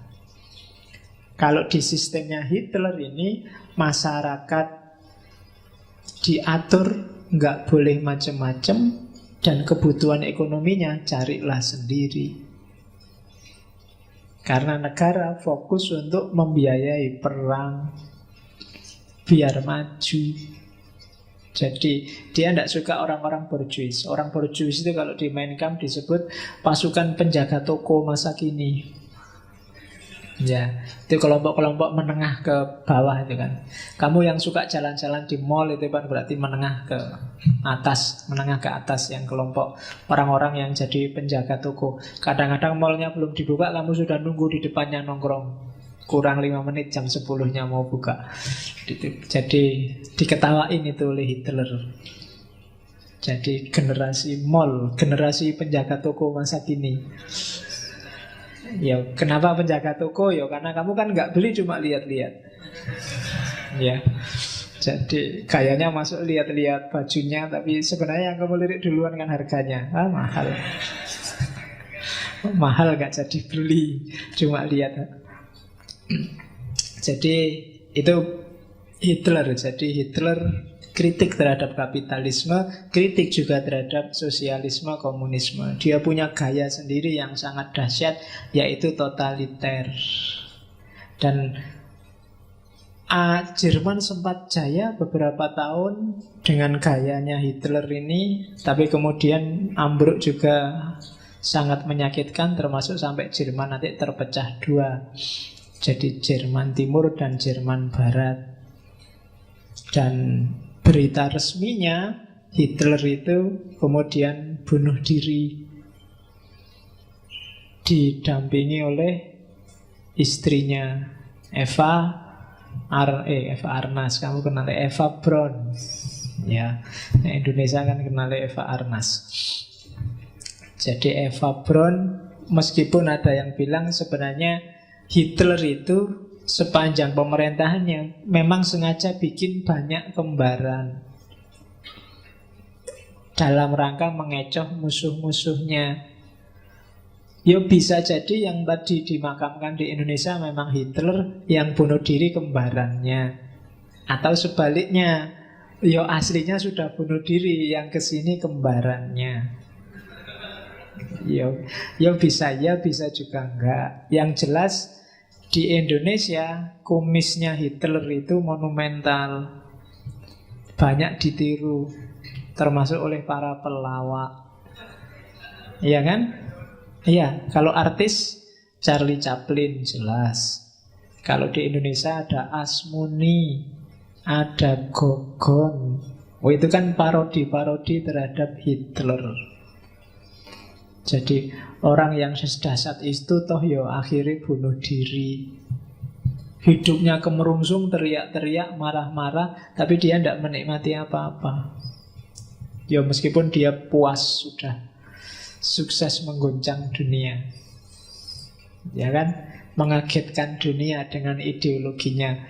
Tadi di awal saya bilang kita mungkin benci dan mengkritik Hitler, tapi diam-diam kadang-kadang praksis hidup kita bermasyarakat atau berkelompok masyarakat menunjukkan gaya Nazi, totaliter, fasis, anti-intelektual, merasa unggul secara ras. Ya, ras itu bisa jadi sara itu suku, agama, etnis, kelompok dan sebagainya. Kita merasa lebih unggul, itu sebenarnya gaya-gayanya Nazi. Kita kutuk di mulut tapi diam-diam kita ikuti gayanya, itu sering. Itu penyakit kita. Kita tidak suka Hitler tapi kita juga benci Yahudi tanpa alasan juga sering. Ya kan? Apa nggak boleh benci Yahudi? Benci siapa saja boleh, itu hakmu. Cuma ya karena kamu intelektual, ya argumennya harus intelektual, tidak sekedar benci. Dan juga tidak boleh membabi buta, harus kritis. Kadang-kadang kamu harus jeli mana Israel, mana Yahudi, mana Zionis. Itu kadang kita pukul rata. Padahal itu tiga hal yang tidak sama. Ya, oke. Kalau mereka merasa kaum terpilih, mungkin ya, Quran sendiri ngomong bahwa Bani Israel itu kaum yang terpilih. Buktinya digencet sedahsyat itu sejak zaman Fir'aun, juga masih survive dan jaya sampai hari ini. Itu antara lain kedahsyatannya, bahwa mereka licik, curang dan macam-macam. Itu ya kadang-kadang kita juga licik dan curang. Ya kan, ya harus fair menilainya. Oke. Alhamdulillah yang Hitler dan Nazi sudah selesai. Minggu depan kita akan masuk Islam. Ya, kita akan ketemu Al-Mawardi dengan Al-Ahkam As-Sultaniyah. Jangan salah, itu kelihatan baunya sangat Islam, tapi kitab ini menginspirasi Machiavelli dan kawan-kawan dari tradisi filsafat Barat. Sistem politik yang judulnya adalah Ahkam As-Sultaniyah, undang-undang kesultanan. Nah, nanti kita lihat ada apa dengan Al-Mawardi. Oke, saya kira itu.